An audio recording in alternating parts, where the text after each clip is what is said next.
Ladies and gentlemen, welcome to another episode of the Fitness Uncovered podcast, the podcast where we uncover the truth, the lies, and the myths of the fitness industry. Today, we're joined by a very special guest directly from Phoenix, Arizona. Dr. Stacie, please introduce yourself. Yeah, my name is Dr. Stacie Barber. I am known as the PhysioFix on Instagram and social media. I am a physical therapist, and I also have a strength conditioning background, and I'm currently located in Phoenix, Arizona, where I have my own facility and run my own company. Awesome. Yeah. There was a couple of things in there that I didn't know that I want to ask about. Well, my name is Andres Corrales. You can find me at AC_performstrong on Instagram, and I am a strength and conditioning coach and physical therapist assistant. My name is Jose Colon, and I'm also a strength and conditioning coach, and I am known on social media. Everyone knows that's lifting for the better. Nick Barbosa, at Nick Barbosa _ actually changed. Yeah, you did change it. I did notice that. Personal brands has to be a little bit better. Okay. Well, yeah, if you guys are wondering, since she just said she's from Phoenix, and we did meet. We'll do a little trip there for our FRSC certification. The internal strength model, which we just did a whole podcast about. And some of the aspects of what we learned there will be touched on in this podcast as well. Mm-hmm. And so we're just going to dive in right into the questions. Some of them will by me and Jose. Well, I actually wanted to start with what she said. So, and actually, I asked the same thing to Dr. John Russin. We had Dr. John Russin on a few months ago. Where did you start with strength and conditioning or physical therapy? Yeah, so when I was actually in high school, I got my first job as a personal trainer. So that was like when I was 17 years old. So I've been a personal trainer for over 15 years now. That's what kind of how I started things. I started my fitness journey then. And I started working with people. So I just got like a very general cert at that point. And then once I went to undergrad and I got, my undergraduate degree, I had an internship and you had to get your CSCS for the internship. So I got my CSCS and I started working with high level athletes at that time. And that's all before I went to physical therapy school. And do you still coach today, or is it? Oh, yeah. Yeah. So what I do things a little bit differently. And I think that's what people have come to like love and like appreciate about like how we do things at the PhysioFix. So we combine both like, rehab and sports performance. We cover the full spectrum. So we can take someone that's injured all the way from rehab, all the way back to their sport, and even better than they were before. Yeah, that's awesome. So let me ask you this. What do you like better between being a strength coach and a PT? I'm a strength coach by nature. I just think that like the strength conditioning side, I mean, if anyone watches my Instagram, I'm a big believer in lifting and loading my patients. And so I'm definitely like more of a coach. So I guess I'm more of like a physical therapist coach at this point, as, people call us performance coaches or like, and just blending the two together. But I think that I definitely prefer doing more of the sports and performance side of things, just making my patients stronger, more resilient, so then they don't need physical therapy or rehab. That's funny because that's very similar to you, right? Yeah. I mean, I think that there's this whole movement right now. It's almost like a new breed of coaches and physical therapists that are kind of, because actually the way that I found FRC, and we'll talk a little bit more about it in a little bit, but was actually I went to my first FRC certification in a gym that had kind of what you're saying, a gym here at Fort Lauderdale that really blended in and bridged those two worlds together. And we had an in-house physical therapist that was also a coach and had also had a strength and conditioning background. And I was able to really see how important it was to have that spectrum that you're talking about from being injured and being able to blend that into how do I get back to lifting safely, and also having that information of like, if you are injured, that doesn't mean you necessarily have to stop lifting. There are some things that you may want to stay keeping your programming or your therapy or whatever you're doing. And I fell in love with that. So that's why I actually got a job there, which is funny. So I got my cert there, ended up working there for 2 years, and I ended up going back to a school for PTA. And after I left PTA school, I was like, I really love just being able to coach people. And I think that I'll be able to help more people, especially as a PTA. And I don't have my CSCS, but as a PTA, I think it's harder to obviously have your own practice and do all of do things the way that kind of you're doing them. I actually have a question for you. Do you do most of your patients out of network? So we're like a hybrid practice. It's probably 60% out of network and 40% in network. So, it really depends on the day and the patients that are coming through the door. But we do take Blue Cross Blue Shield as one of our insurances, and then we make like super bills to give to patients so they can like submit that for reimbursement themselves. So we do a lot of work so they can hopefully get reimbursed. But yeah, it's probably about 60% right now self-pay. Yeah. So I don't want to like take over. We're going to ask some more questions, but I want to finish my thought there, because what I saw in this gym I fell in love with, which was I was like, oh my God, I want to go back and study physical therapy now, because this is what physical therapy should be. And then when I got to clinics in school, it was like completely different, and it wasn't. Yeah. So I was like, okay, so maybe I can actually help more if I stay as a strength coach, just kind of being able to provide this knowledge. And I can help more people that way than being tied down underneath, some clinic that isn't really trying to stretch their boundaries when it comes to the rehabilitation world. So, yeah, it's kind of funny, but a lot of physical therapists, they come out of school and they have no background in how to prescribe exercise at all. And that's a huge part of what we do, right? Like, it doesn't matter if you work with like stroke patients or pediatrics or like orthopedic patients. We all have to dose exercises and give exercises to patients, and they have no idea like how to progress or regress exercise or how to dose it appropriately based on the goals of the patient and like the goals of therapy. So it's kind of crazy that they're like, I don't know. I just feel like it's such a disservice to not have that like background in strength and conditioning, because it does make you a way better physical therapist. I would say the opposite is true as well. If you're in a strength coach, it's always good to have that background, some knowledge. Yeah, and rehabilitation. Yeah. Like, it doesn't necessarily have to be physical therapy, but you definitely need, I think that it would behoove any coach to learn about dealing with injuries, because inevitably you're going to have to. And I think that, like you're saying, physical therapists should have that background as well. But I think coaches should definitely take it upon themselves to understand how to deal with an injury when it does happen, because maybe you'll want to, if it's a serious injury, you should probably just refer out to a physical therapist or somebody that knows what they're doing. But if you're going to get that client back, you should also understand how to continue that rehabilitation process, because I think one of the things that people misunderstand a lot is that those exercises, and if you go to Dr. Stacie's page, you'll see a bunch of those exercises that people kind of categorize as physical therapy exercises should probably be done all the time, even if you're not. Oh yeah. Injured. And yeah, so I think that people think that they should only be done when you're injured. Like, oh, those are physical therapy exercises. I did those when I was in PT, but why are you not doing them now? Yeah, I noticed that split a lot. It's like, as soon as you're loading things, it's like, oh, that's training. Yeah. But as soon as you're doing movements without any weight on your hand, it's like, oh, you're stretching. Yeah. It's all. It's like this disconnect. Like, Yeah. So to the first question, what is a day in the life of Dr. Stacie at the clinic look like? Well, I think every day is different because I'm a business owner too. So I wear several hats. Some days I have my admin day and I'm doing more of like the background stuff behind the business, trying to keep things running smooth.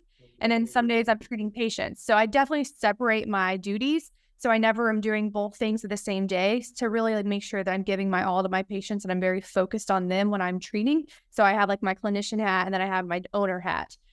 So if I'm being a clinician, a day usually looks like, I wake up like 6 a.m. and start doing like Instagram and stuff in the morning. So I have to do all of that stuff early. I post always first thing in the morning, and then engage with my patients or like anyone that's commenting on the posts. And then I get ready and go to the office. I bring my dogs to the office. I have 5 dogs. So little helpers. So we bring them to the office, not all of them every day, but they kind of like switch around. And then I get there. I usually start treating patients around 9 a.m. I usually treat about 4 or 5 in the morning, and then I have a 2-hour lunch break, which is where I work out and I eat lunch and kind of take care of anything that's kind of come up through the morning that I need to. And then I have my afternoon patients, and that could be in-person patients in the afternoon. It could be online patients or like a mix of both. It really depends on who's on my schedule for that given day. Very busy schedule. Yeah. So as you imagine, yeah. Yeah. How difficult would you say it was, like, coming out of physical therapy school with all the background that you have, creating your own business? And if you don't mind me asking, did you take any courses specific to that? Because I mean, obviously we're all going through kind of that process right now. Yeah. So I first worked for someone else for the first 2 years after school. So I didn't start my own business right away. I really had no aspirations of like creating my own business. My mom owns her own business. My dad owns his own business. My sister owns her own business. My grandmother and my grandfather, like everyone in my family owns a business. Okay. So I've seen like the struggle growing up, and everyone has their own struggles with owning a business. So I was like, I never want to do that. Like, I just want to work for someone else, find my like dream job and just work, and have, a good, life work balance and not just work all the time.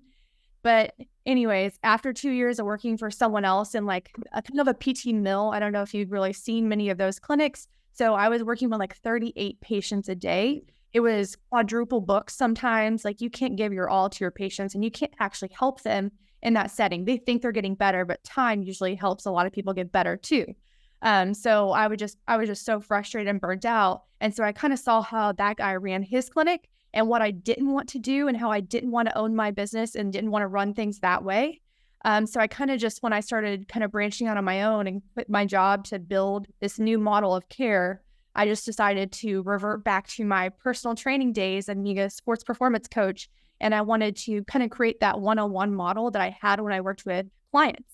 And so that's when I started creating the one-on-one model of physical therapy, which was unheard of 6 years ago, especially in this area. Like, I'm the only clinic still in this area that does that style of physical therapy, which is crazy.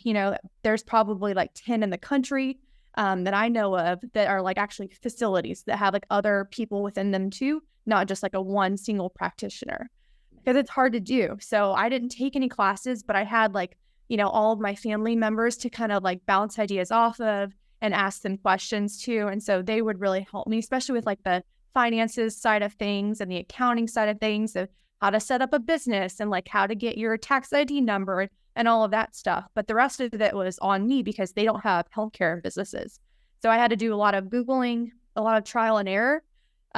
Nowadays, I'm like, I probably could have taken some classes, but I even was searching for mentors at that time that was already doing what I wanted to do. And I couldn't find anybody because no one was really doing it. So I kind of just had to figure it out by myself. So I wish I would have been able to take some classes, but those things really didn't exist 6 years ago.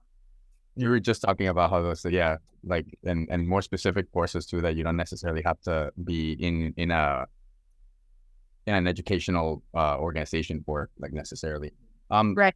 How many clients do you see, like, compared, you were saying you have been up to like 38 clients a day in the original PT mill type of environment. How many clients do you see a day now whenever you have, let's say, a busy day?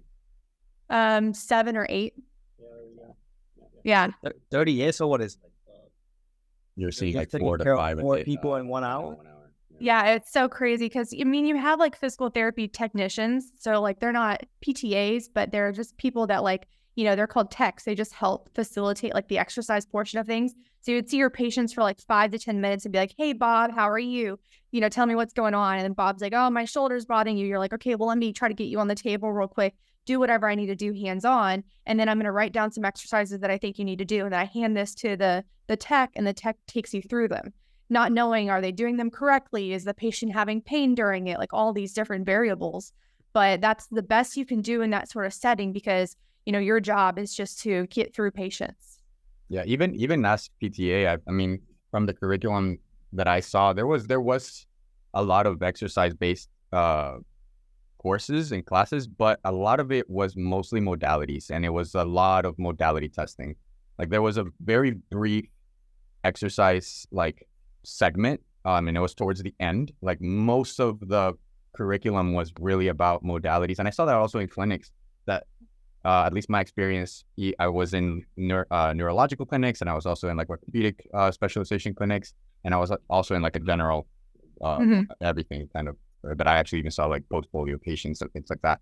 And what I really saw was cookie cutter kind of PT programs for exercise. It's like, okay, if this person has an ACL repair, then this is the program that they get. It's not custom to the person and to whatever symptoms that are going on with the person right now. This is a knee, so this is the knee program that we have. This is what you're going to do with them. These are the stretches that you do. Everybody does the same stretches. Everybody does the same exercises. And I feel like it's all to fit sort of like the documentation part of it. Like, how are you going to justify this therapy? And I feel like, especially for students coming into the field, it's very discouraging because mostly based on can you follow directions rather than can you solve problems. And I think that in therapy, it should be about can you solve the problem that is at hand, and you should sometimes take like, okay, let's figure out what is going on really, even especially when it comes to the exercise part. Because even PTAs, I think obviously it depends on who the physical therapist is, but even PTAs, I think, should be allowed to kind of branch out and maybe like if they see something, because you need to learn. Like there's no way that you're going to learn if you're not tested. If you're always following something that somebody else is telling you to do and you're never questioning that and being like, okay, but this person in front of me, maybe they're not seeing the same results.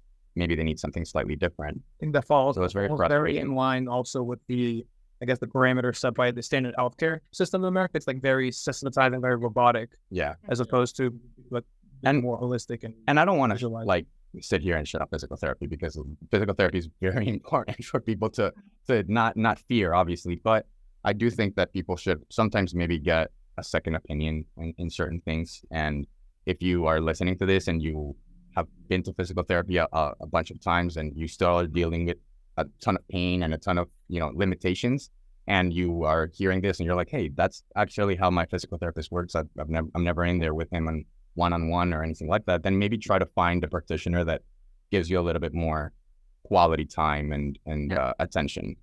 So I have a question about the one-on-one model. This is the first time that I've ever heard that. And so how did you said there was only 10 clinics or nationwide that were one-on-one. What is the one-on-one model? Yes, no, you work one-on-one with a patient for the entire hour. So it's very similar to personal training. So you get your client, it doesn't matter if you're doing an evaluation or a treatment session, you have the entire hour to kind of tease out what's going on and be able to help them most on any given day. And that could look like more time in the room, doing hands-on stuff if they need it, or if they're very symptomatic, or it could be loading them and doing more like, high intense exercises to actually get them back to their sport if they're an athlete, or just, load their tendon because that's what their tendon needs. It's kind of whatever it needs to be, but it's, one-on-one with just a physical therapist for the entire hour. Yeah, she mentioned also that it was 10 clinics nationwide that have several practitioners under one organization doing one-on-one sessions, right? Because like you can find sole practitioners that have their own practice or work within for example, the one that at the next level, the PT actually left. They just started a new one, but they do one-on-ones, but it's just one practitioner that's there doing one-on-one physical therapy. Everybody else is. And also the facility is not geared towards that, right? Right. It's a gym, but it has a in-house PT, but it's just the one. Yeah. And I started out as a solopreneur too. So I started out with a solo practice, and then I kind of merged into hiring more clinicians and getting a brick and mortar facility. So I kind of started in a CrossFit gym, and I just had a room within the gym that I could use and have my table in there and do all the in the room stuff. And then I could use their equipment to do all the exercise portion. And then I moved from that gym, which was kind of grungy, how CrossFit gyms are, to more of an aesthetically pleasing type of gym. And that's really when my Instagram started taking off, when I started taking more videos in a nicer gym. It was a very private gym in Scottsdale, Arizona. And then that was just there were other personal trainers kind of renting space within that gym too. And then that's when I opened my own practice. So I've had my own practice it's been 3 years now that I've had my brick and mortar practice. And I'm hiring my 6th physical therapist. As we speak, I'm in the process of hiring. That's awesome. So what is the end goal in your current practice right now? Yeah, so I think that right now we're kind of busting at the seams in our space. So it's only 3,000 square feet. So we have 2,000 square feet of warehouse space and 1,000 square feet of the treatment rooms and the waiting room area. So I'm waiting for one of there's offices next door on both sides. And they keep saying they're going to move. And as soon as they move, I'm going to break down the wall and expand into their space, and then have double the amount of space. So that's kind of I'm waiting for that move to happen based on whenever they move. But the other big goal that I have is to have my second location, which I'm thinking about opening next year in North Carolina. So I'm from the East Coast originally. And my husband's from North Carolina. We met at Duke University. And my family's in Virginia, so it's not too far away. So I want to open that location in the Durham, Raleigh area. That's the research framework for the. Yeah. Did you ever go to a lot of Duke games for basketball? Oh yeah, so much fun. That's on my bucket list. Are you from North Carolina originally? No, so I was born in California, but I lived, I guess, a majority of my life in Northern Virginia, right by DC. Oh, okay. That's cool. Making the move to the East Coast. So out of everything that you do in your job, what would you say is the part of the day or the week that you look the most forward to, that's the most rewarding for you? Treating the patients. I think that, like, I still don't love the business side of things. I mean, like, who wants to do all that stuff? It's kind of part of the job of, running a business, right? So you have to do those things. But the things that I want to do, or I want to help people. So I look forward to working with my patients, specifically in-person patients. Sometimes it's hard to connect with people online and to really gauge, is the program working and stuff like that. So it's a lot easier when they're in person, they come in and you can kind of see the changes day to day and see how much progress they're making. And that's my favorite part of what I do. Do you have any particularly interesting stories of any patients that went through some crazy things? Yeah. So one in particular, so I had this, she was, I think 15 or 16 years old at the time. And she was a cheerleader formerly, and she wanted to get back to cheerleading, but she had really severe scoliosis and she had to get 2 rods in her back, literally from her neck to her butt. And she was like, I want to get back to cheerleading and doing back handsprings. And I'm like, well, your back doesn't move now. I was kind of thinking how is this going to work? But her doctor told me that he was like, she doesn't have any limitations at this point. So just try to see if you can get her back to her sport. And I was like, as long as doctor's on board, patient's on board, I'm willing to give it my all to try to see if I can get this patient back to the sport that she loves. And I was able to get her back to back handsprings in 12 weeks. And she was able to compete at a collegiate level too. So she's a college cheerleader now. Nice. Yeah. It's pretty cool because your spine doesn't even move there. How do you even do it? So we had to figure out ways to open up her shoulders and open up her hips because that's where all the movement would be happening from. So I did a lot of FRC concepts. We did a lot of functional stuff, loading that and in ranges, active stuff, all of that. How long ago was this? This was, I think it was 3 years ago. Okay. So that was definitely post FRC, but prior to ISM. Yeah. Yeah. Interesting. I'm glad you mentioned the FRC name because that's actually where it kind of went. Yes, but I want to lead into it asking a specific question, which is, I'm sure, you work with a lot of elite level athletes. So I'm sure that you get to see when you first start working with new athletes, you get to see kind of how they're training previously to working with you. Mm-hmm. What would you say is one of the biggest missing pieces in those protocols that maybe that's why they may be coming to you that maybe they weren't doing before? Yeah. You guys already know it's mobility work. And mobility work isn't just stretching, and it's more like the active components of that and getting your joints to, be able to fully express the capability within that joint. And then getting that, stronger at those in ranges. So specifically with a lot of my dancers and gymnasts, they have never strength trained at in range. They've never done mobility work at in range. And all of these girls are hypermobile, so they have the mobility, but they don't have the ability to control any of it. So that's where their injuries happen. So I see a huge missing piece in definitely their mobility work. And then on the other side of things, they usually aren't getting enough load. So especially with the gymnasts and the youth athletes, they're scared of the weight room and they're I'm going to get big and bulky versus I'm going to get strong and more resilient. So having to change that mindset is a big part of what I do. Something that I have noticed is that I think that finally the whole mobility movement is gaining ground on social media and people are starting to understand it more and doing it more and using it more in their training. But still, when people hear the word mobility, they don't take it as seriously as training.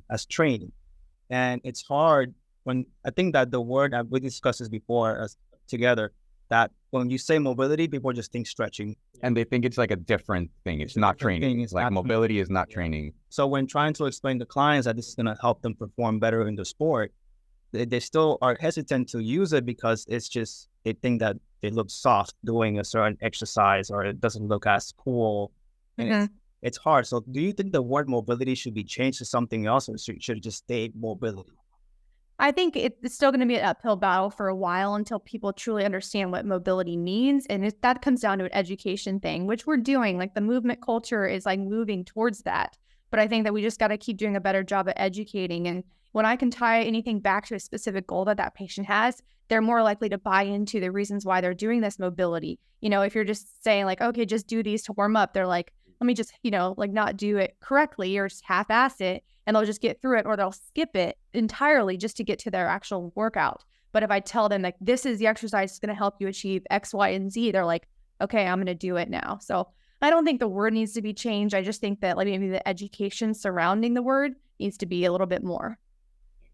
I think, you know, I'm going to say this because I don't enjoy, sometimes I do, but I don't enjoy creating a ton of content all the time and feeling like I need to do that. But what I will say is that I think it's almost like our duty to communicate that if we have a platform to like everybody that we could, because of what we're talking about, because there is almost like a miscommunication between those two worlds where it's like, we need to educate people on it. And if you have the ability to even speak to 10 people, that's why we create content, because obviously this is something that takes some time to explain and for people to buy into.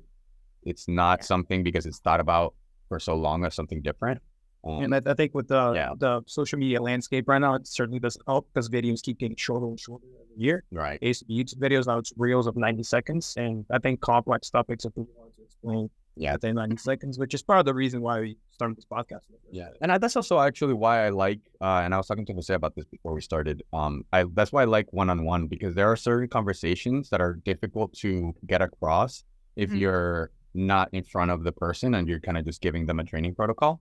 Versus when you have to see those people continuously, you're able to really have these more meaningful conversations. Like I've actually, especially whenever I have one-on-ones, and I have certain clients that are coming to me specifically for mobility issues and things like that, which I would love to be able to train them fully, but they have this like thought that it has to be different, that it's two different things. But anyways, there are some times where I have that they come in and they just have questions and like, they want to ask these questions, and sometimes I'll allow it because I'm like, okay, maybe if you take this information and you understand it, maybe our next session will be more effective.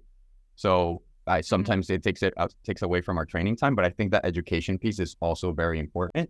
And I think that a lot of trainers specifically, but even therapists should allow that to happen a little bit more, where you're investing in your client or patient for the future, rather than, you know, just being like, okay, let's get back to training because you need to do what I'm telling you to do, rather than understand what you're trying to do.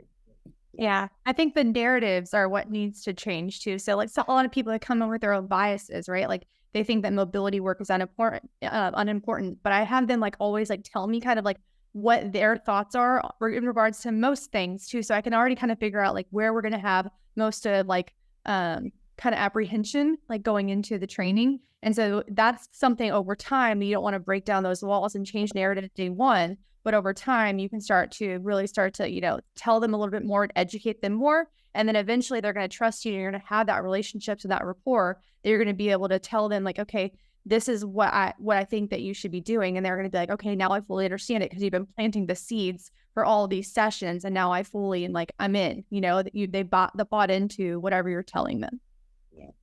I think that was really good, because with exercises, I feel like with these mobility exercises, again, I'm separating it with those words, but there has to be a little bit more intention with what you're doing, where you could just give somebody like 3 sets of squats and they'll, if they do those 3 sets, like they are probably going to get some benefit from that. Whereas like you could train mobility and not really, if you're not intentionally training and putting the intensity that needs to be put in, you may not actually reap those results. Yeah, but I think that's the whole point. It's funny because when they do the exercises correctly, they're like, oh my gosh, I've never felt this muscle before. I've never been this sore. Squats don't even get me this sore. I'm just like, you're training parts of the body that need to get stronger, that need to get in better condition. Because I haven't been trained before. Yeah. So segue into the whole FRC thing. We want to know how you found it specifically and when. So I was starting to use, I think, FRC concepts back in like 2017. I was like already like, you know, it was starting to make its way into like Instagram and social media. And that's really when I started to really grow my social media too. So I was like seeing all this stuff pop up and I was like, that would be a really good exercise to help my patient. So I would start practicing on myself. I always do everything on myself before I give it to a patient. I think that's very important to make sure you understand it completely. So I would just play around, and I think playing is the biggest like way you can kind of grow and expand. So I was just playing around with different concepts that I was seeing on the internet, and then I was just researching it and doing kind of a deep dive on these like mobility concepts that I was seeing, and kind of just started to use them even without training, like formal training. And then it was about maybe a year later that I decided to sign up for a class, because I was like, I've already gotten so much benefit from just trying it. Like, what if I like get the whole methodology now, like the why behind what we're doing, and like how it's working, and then like how to seamlessly integrate it into my patients' plans. So that's when I signed up for a course, and I took my course in 2019 in Australia. Wow. Yeah, so I went there as like a little vacation. Being a business owner, you have your write-offs too for tax purposes. So I was like, let's take a trip so I could write off my portion of the trip, because it was continuing education. Yeah, and so I just started using it. That's what they need to go to Arizona. Yeah, that's true. Yeah, exactly. Yeah, but I just started using FRC all the time after that. Like, I was posting about it a lot before, but then I was definitely more intentional with what I was doing afterwards. And then I was able to cue people better too. And I think that was kind of the missing component that I was noticing, that like you might have kind of a snippet of what to do and like what it looks like, but the intention behind it and how to cue someone through it, especially when they're not quite getting it, that was the most important piece that I was like learning after the course. So I started to integrate all those concepts. And then I started like very recently, even before we took the course, back in, what was that, February?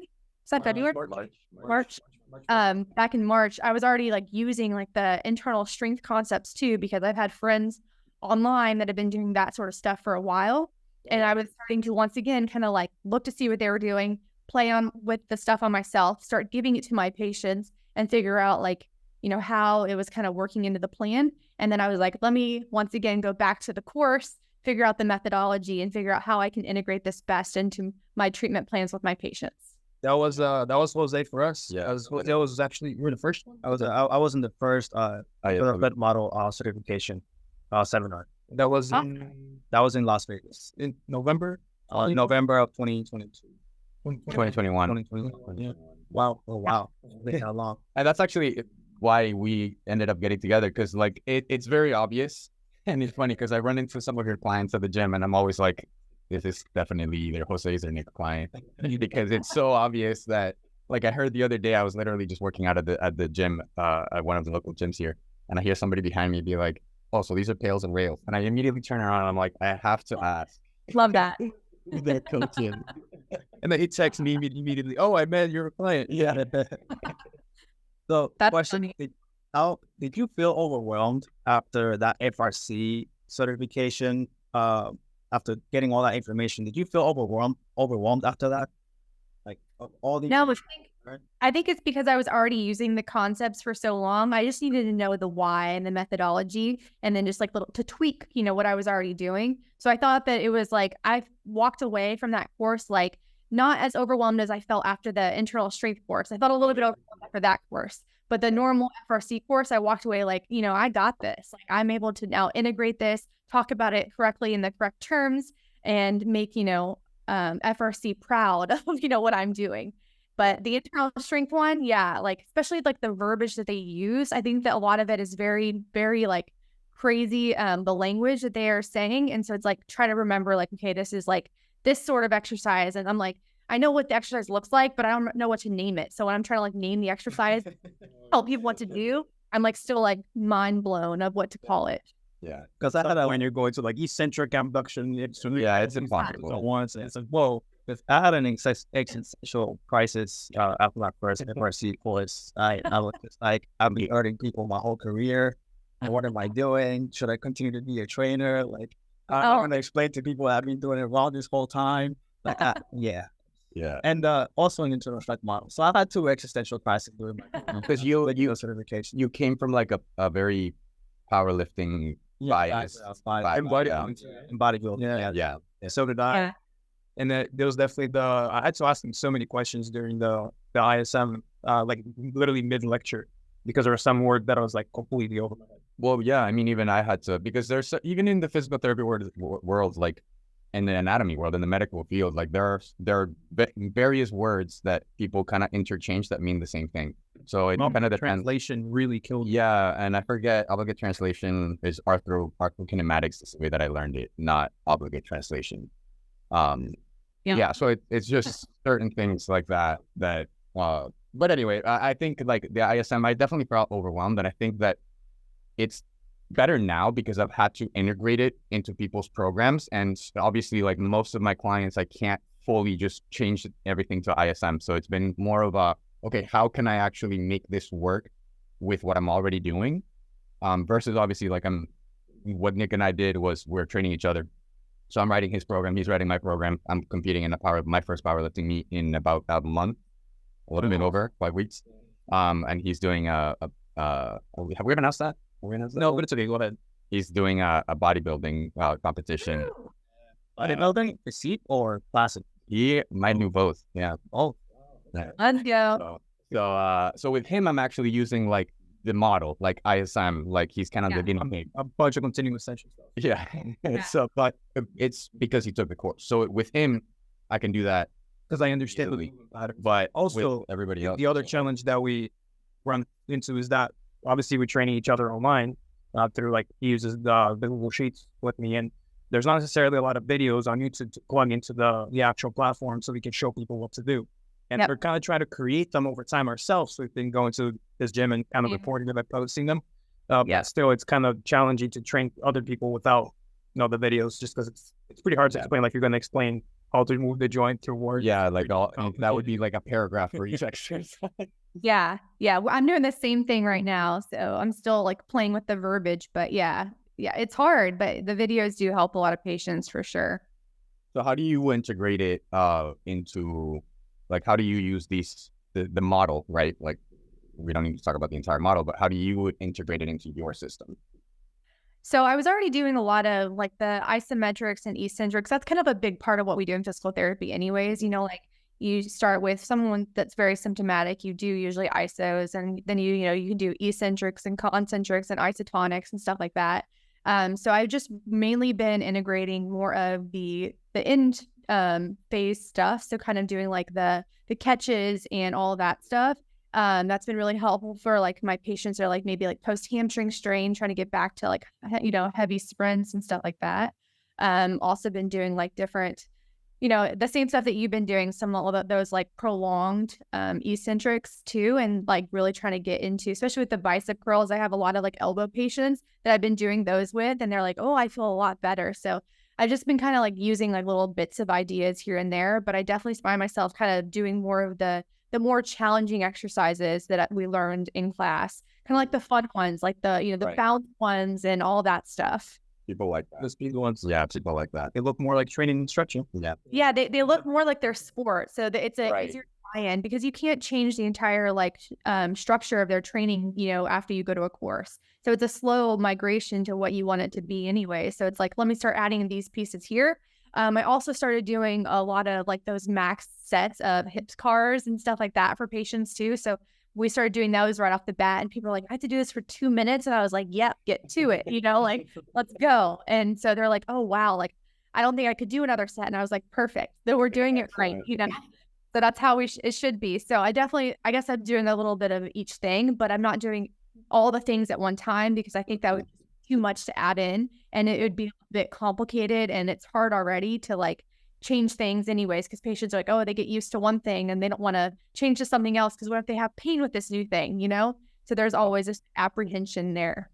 And I think that it's also hard for people that aren't advanced in training to distribute their intensity for how the model really works. Because it is like we were talking about earlier, there's a lot of intention that has to go into it. And it takes some, and we talked about that in the course, like about intensity and how beginners don't even have necessarily the access to that full intensity. So I think it's easier to coach. Also, it's easier to teach if you kind of break it up into pieces. Like first, I'm gonna introduce you to this concept, and next month I'll introduce you to another concept, and just kind of start sliding it under the rug, and before they know it, and it keeps things fresh for the client. So right, they're like, oh, you know more. Like teach me more. And so they Yeah. longer with you. Technical They get journey. also motivated to learn something new. And yeah, it's I think definitely by sprinkling things in, it helps the business and also helps the client stay motivated. Yeah, and it helps on social media too, because you can't just talk about all the new things at one time. Because like I might just like create content and then I just sprinkle it. So it's like I'll sprinkle one new idea each week, and so then it's that those new concepts will last me 6 months or a year versus like you're done in 1 month explaining everything and then now what are you gonna do?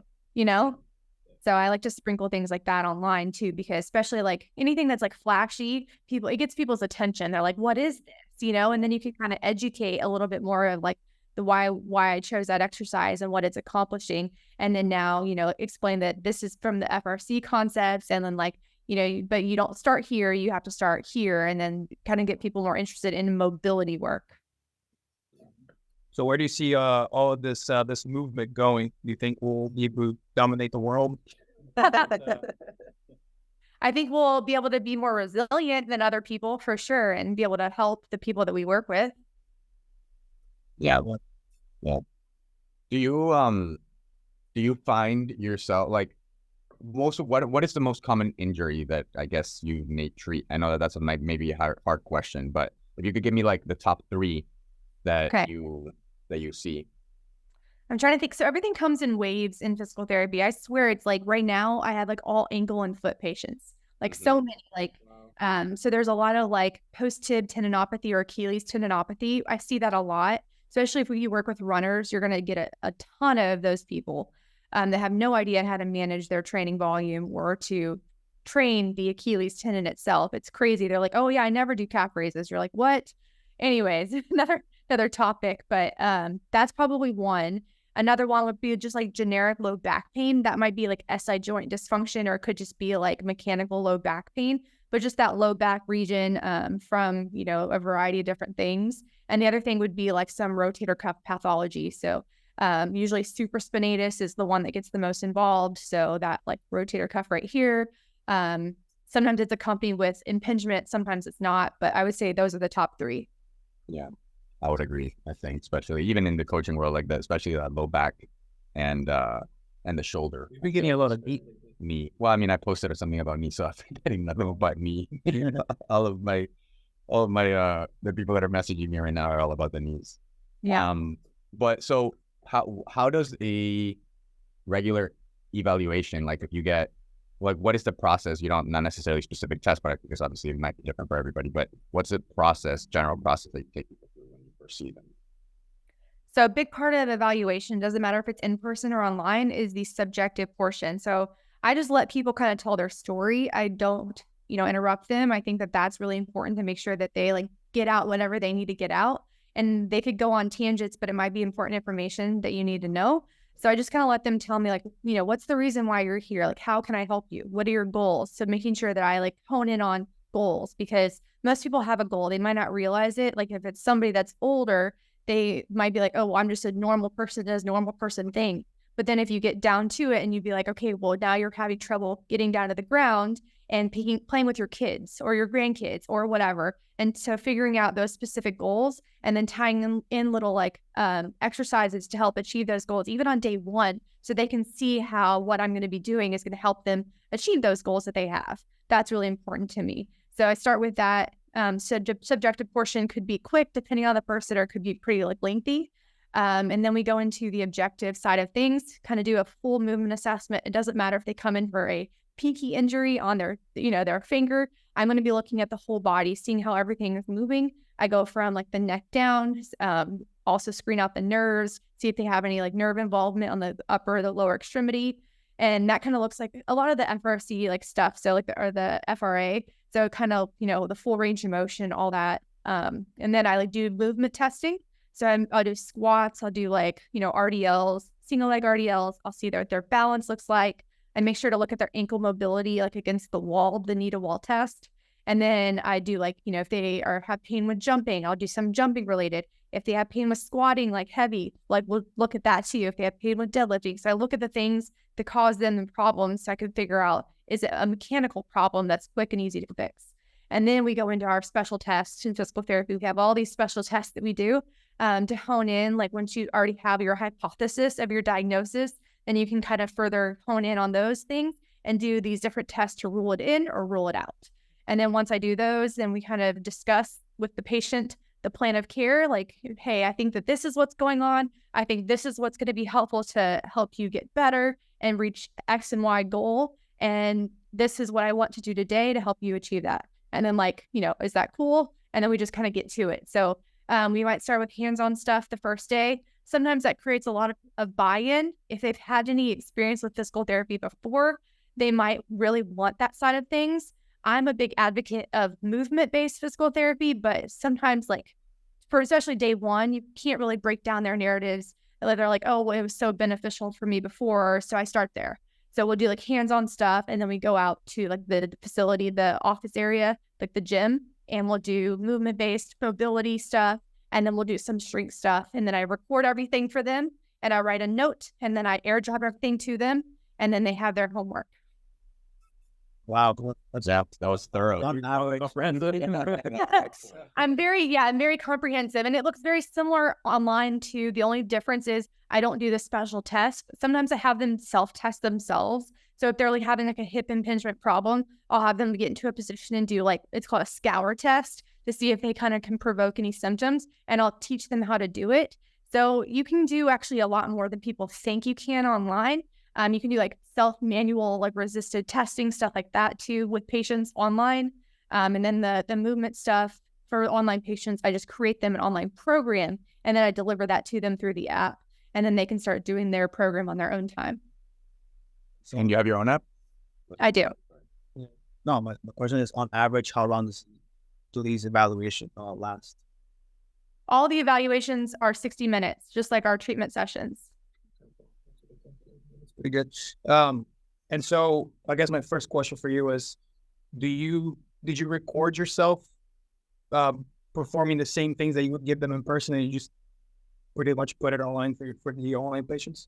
Yeah, I have 14,000 videos already recorded. I'm actually. Oh my God. That's a lot of video. So basically, you have been recording videos every single day, or most days for the past few years. Yeah. It's been for the last 6 years. I recorded every time that I record a patient, anything that I would post online too. If I wrote like a lengthy, like kind of caption right on the screen of the cues of what to do. And then I would record new videos once I got like my mic and like real camera of all like the way to do it and how like common compensations and stuff like that. We've done that for the last like 3 years and re-uploaded every single exercise that I was doing previously. And yeah, it's 14,000 exercises, and we just keep going. Wow, what a library. 14,000. What would that one say? Would you say, so since the online is obviously there's a little bit more less hands-on things that you can do, it tends to be more active means of rehabilitation than passive ones. Would you say that, would you make the claim that the active means of rehabilitation trump the passive ones? It really depends on the person. I mean, like, you can really get like a good hypothesis of what's going on from like the passive side of things, just with what they're telling you and like, all of their subjective information. So the active stuff kind of just further rules it in. I wouldn't say that one is like better than the other, but when you can't be with them, hands-on, and you can't actually perform the test, passively, then you have to do what you can. But sometimes we can get them in like gravity eliminated positions. So it is more passive to do certain things to see if that provokes pain, and then see if that compare that to an active motion to figure out which one is like the cause of the problem. I want to take that a little bit more specific, and I want to ask your opinion on how to use ice in treatment, because I think that has become, I don't know why, but a very controversial topic, whether to use ice or not. And I do think that some clinics perhaps overuse it, but I also have seen so much literature come out recently of like the different benefits that ice might have, and specifically like what's it called? Full water immersion. Cryotherapy and just like water immersion, like full body water, cold water, cold plunges, all that stuff. So how would you? I'm just gonna let you take the floor on that one. Like how would you? What's your opinion on the treatment with ice? So we do not have ice at my clinic. So if that tells you anything, that's how important I think ice is. Yes. And I will never have ice at my clinic. I think that's something that you could do on your own if you find that it's beneficial. But there's a lot of research to support it's effective, and there's a lot of research that says that it's not effective. So it depends on where's your bias. You can find anything to support your bias in research. That's kind of how research works, right? There's not enough research at this point to have a meta-analysis or a systematic review to say, like, this is what everything says. This is really what, if it's beneficial or not. So we can hypothesize. So from what I'm seeing right now is that cold water immersion or like using ice is most beneficial if you have some sort of like an acute injury, if we're talking about the rehab side of things. So if you have, obviously like swelling, localized swelling, then that's going to help. If it's in a chronic injury, it's not going to help because you don't have that inflammatory process that's still going on within your body. So it's not actually active. And so icing at that point is ineffective. So I tell my patients, and this is just kind of how I do things, that like, hey, if you find that it's beneficial and you've had beneficial results from it in the past, then go ahead. You can do it. There's no harm to it. So if we're talking about like risk reward, I mean, there's no risk to icing unless you're, putting it directly on your skin, like, and doing it too long, like, don't do that. But there's no harm to it. I just think that it's not as beneficial as doing movement. Like if we're trying to reduce swelling, we can do a lot of movement-based stuff to help with that inflammation and get that inflammation out. We can also do like different types of compression therapy. So we do have Normatec, and that's, just as beneficial too, or if not more beneficial because it works on the lymphatic system to push out any sort of swelling or edema. But icing, I am not a big believer in it. I just think that each person is they have their own bias formed on it, and that will ultimately guide if they're going to use it or not. For those at home, by the way, if you don't know what a Normatec is those like sleeves. They come in like boots. I've seen them for the hips, for the arms. And they're just like different chambers that will like kind of pressurize with air. Is it cold air? Is it cold air? It's not necessarily cold, right? They have like this game ready device that does like compression and ice at the same time, but that one's more just for like very like local areas. It's not like a whole boot, like the Normatec ones. Those ones are just the air pneumatic compression. Right. Yeah. They had them at the next level. I've seen people like athletes. So for your athletes, because now I get a few of my athletes are asking me, "Oh, Jose, I saw Giannis Antetokounmpo, get in a water immersion cold tub. Do you think I should do that after my games?" Do you get people asking you those kinds of questions? Some of your athletes, what do you tell them? What do you tell them then? I tell them that if you only have 10 minutes and you're going to choose between something that's active or something that's passive, you better choose something that's active, because we know that active things are going to have like longer results too, and they can help like long term, as opposed to something that's passive. It might help in the short term, but a lot of these like passive inputs, they only have short term results. So like, like I think that shows that right now, like cold water immersion, from one thing I read last week, it said that the lasting benefits are like within the next couple hours, but nothing after that. So if we're talking about long term, like why would you do it? But if you're in a ton of pain and you need something to really calm things down, like temporarily, and mitigate those symptoms, then do it. So it really comes down to your intent and what you're using it for, and then knowing what it is doing and what it's not doing. But once again, we don't have any concrete information yet for the research. And so why do you think that these types of treatments that aren't necessarily confirmed to be as effective as they are claimed to be are so prevalent, specifically in professional and collegiate sports? Because people like to do things that are passive. Like go back to foam rolling. Like foam rolling is literally the epitome of something that does literally like nothing, ultimately. It gives you 10 minutes of like improved range of motion, 10 minutes. Okay, well, you can do that with doing like, other exercises too.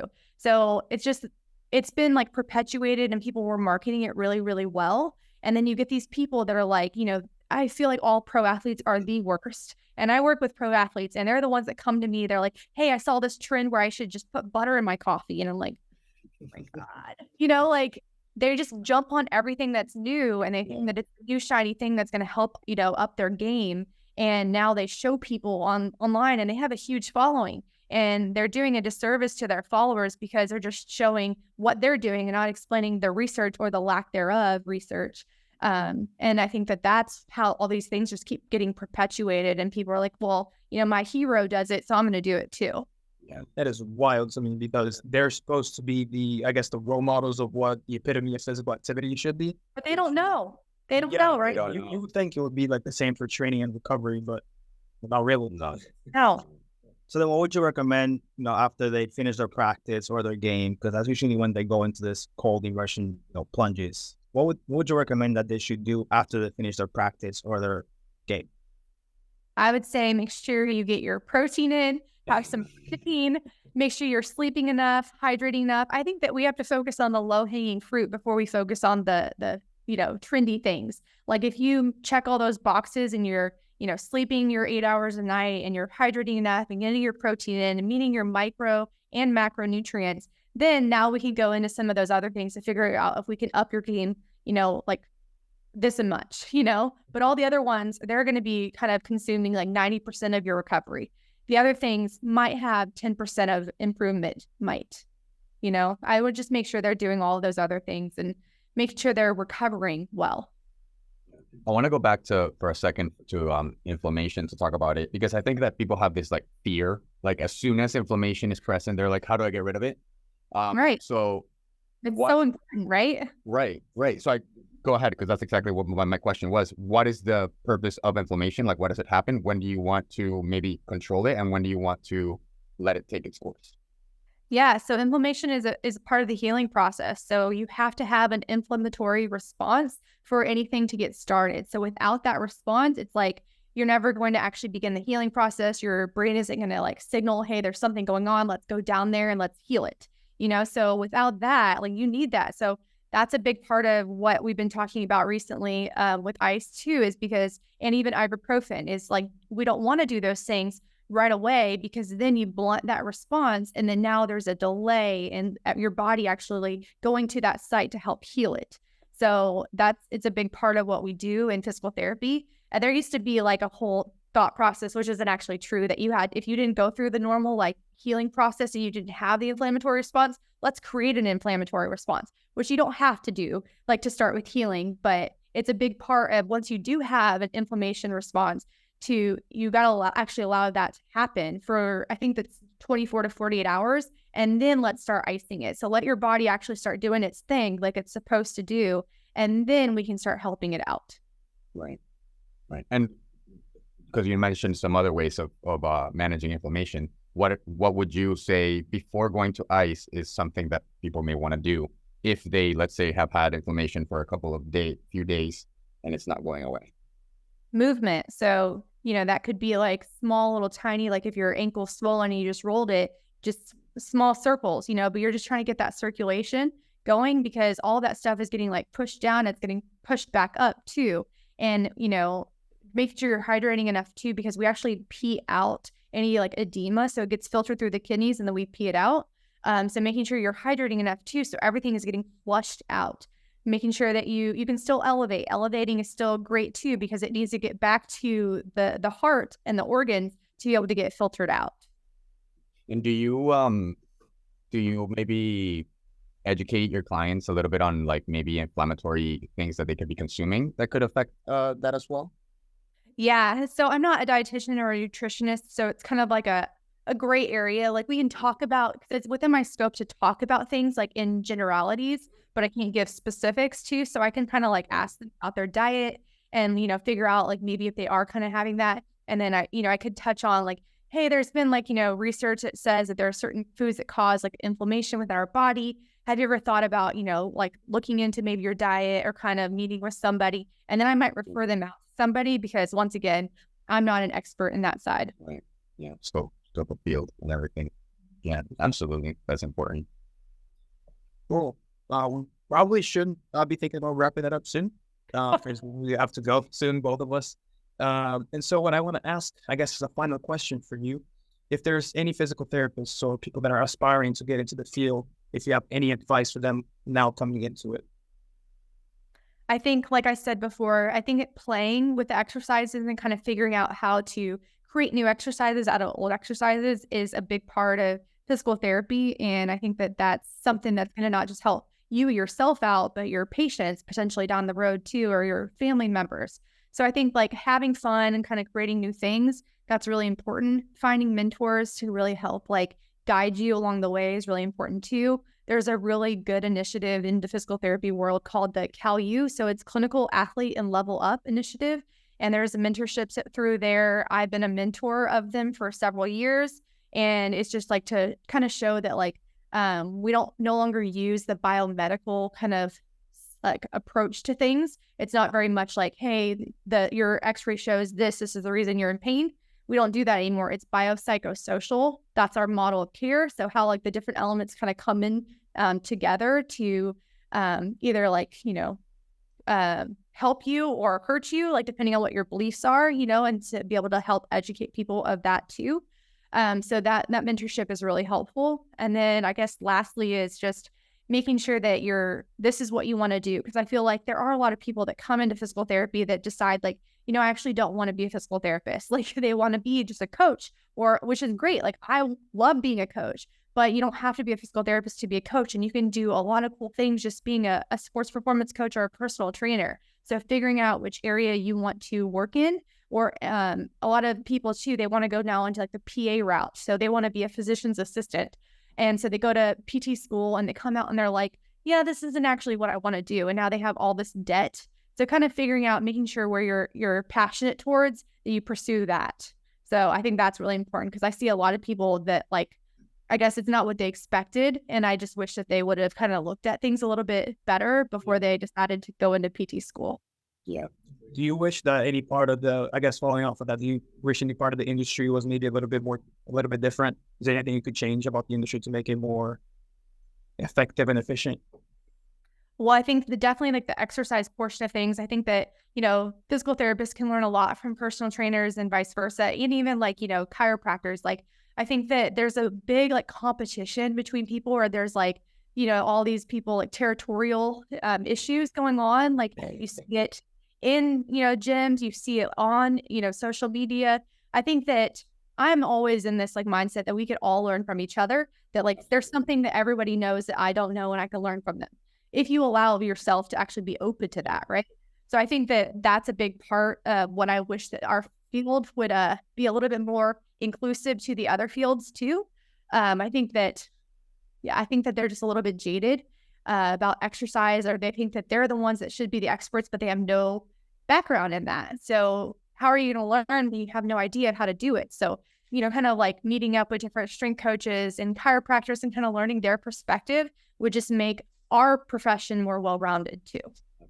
And being willing to work with each other as well. Like, having those conversations, and also, like not like Stacie was saying, it's not a competition. It's like, how can we help people together? Like, how can I learn from you? How can you learn from me?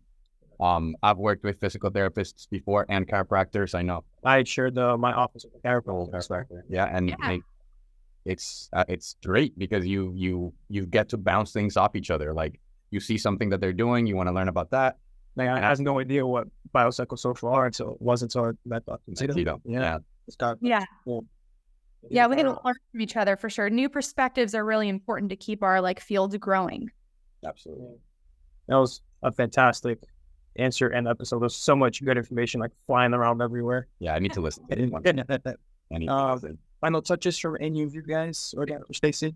Any other questions? That's nice to meet you, and thank you for joining us. Yeah, thank you for taking the time. If anybody here lives under a rock, Dr. Stacie, please, where can people find you if they want to know more?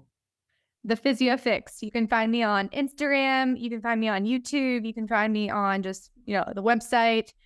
We're on TikTok, which I still am very hesitant about. Like, it's not really my generation, but I'm trying to just to like help, grow our business even more through that avenue. Absolutely. I'm going to take a look at those 14,000 videos on YouTube. Well, they're all unlisted. So that's the thing, that I have this massive library and we unlist them because I don't know if you guys have ever had problems with this, but YouTube, sometimes they'll flag your content. So if it's not like me performing the exercise, if it's one of my patients, so say like there's a gymnast, and you know how like there's a trend right now that girls wear long shirts, but like really like shorts, like spandex shorts. Yeah. Okay, I got a video flagged like a few months ago because it thought the girl wasn't wearing pants. but she had shorts on. And so it like flags your content and it only gives you 3 flags and then it closes your account. So that's why I linked a lot of my videos. Just, you know, if it's like some video demonstration, it's not worth it to me to get my whole account closed. Yeah, because we haven't ran into that problem. We just really started like getting more content out, especially on YouTube. So YouTube hasn't been like our most, I guess, biggest platform. But yeah, no, definitely, because yeah, we had that conversation where we were like, okay, do we want to keep them unlisted and just for us, or do we want other coaches to have access to this stuff because we know how hard it is to get access to videos that are like that. Right now we don't have them unlisted, but maybe we should keep them unlisted. Yeah, because if there's music in the background too, you could get copyrighted for that, and it's a huge hassle. Yeah. What a bureaucratic platform. Well, all right. This was great. That was amazing. Thank you for Dr. Stacie for the time. Really appreciate it. Yeah. Have a good rest of your day. You as well. Thank you as well. Thank you so much.